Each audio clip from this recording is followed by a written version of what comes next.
लोकसभा चुनाव 2024 में भले ही महाविकास आघाड़ी ने जोरदार प्रदर्शन कर एनडीए को चौंका दिया था, लेकिन शुक्रवार 12 जुलाई को महाराष्ट्र विधानसभा में हुए एमएलसी चुनाव में एनडीए ने महायुति गठबंधन में से 11 में से 9 सीटों पर जीत दर्ज की है, जबकि इंडिया गठबंधन के 3 प्रत्याशियों में से सिर्फ 2 ही जीत सके हैं। इसके अलावा यह भी चर्चा है कि कांग्रेस के 7 से 8 विधायकों ने क्रॉस वोटिंग की है।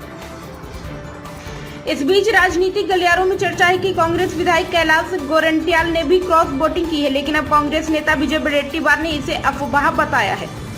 कांग्रेस नेता विजय वडेट्टीवार ने सोशल मीडिया हैंडल एक्स पर ट्वीट कर कहा है कि कांग्रेस विधायक कैलाश गोरंट्याल द्वारा क्रॉस वोटिंग की खबरें आ रही हैं, लेकिन ये रिपोर्ट पूरी तरह से गलत है।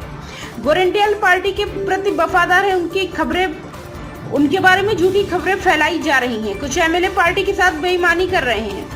उन्होंने आगे कहा कि लोकसभा चुनाव ने दिखाई कि महाराष्ट्र की जनता हमारे साथ है, लेकिन जनता द्वारा चुने गए कुछ विधायक पार्टी के साथ बेईमानी कर रहे हैं। ऐसे में कांग्रेस ने विधान परिषद का चुनाव इसलिए लड़ा क्योंकि हम पार्टी में बेईमान लोगों को पता लगाना चाहते हैं। अब पार्टी में कूड़ा साफ हो जाएगा। कल के नतीजों के बाद हम हाउस ओपनिंग करने ढूंढने में सक्षम होंगे। इस संबंध में पार्टी नेताओं की पूरी रिपोर्ट दे दी गई है। जो भी दोषी होगा उसके खिलाफ कार्रवाई की जाएगी।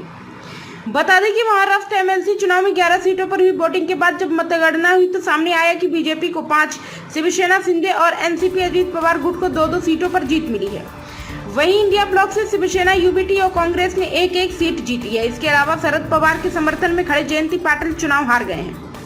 विधान परिषद चुनाव में जीत के लिए एक कैंडिडेट को 23 विधायकों को वोट चाहिए थे। इनमें से बीजेपी के 103, शिवसेना शिंदे गुट के 38, एनसीपी के 42, कांग्रेस के 37, शिवसेना यूबीटी के 15 और एनसीपी शरद पवार के 10 विधायक शामिल हैं। विधान परिषद चुनाव के मद्देनजर हर पार्टी इस बात का ख्याल रख रही थी कि उसके विधायकों के विचार बटे नहीं।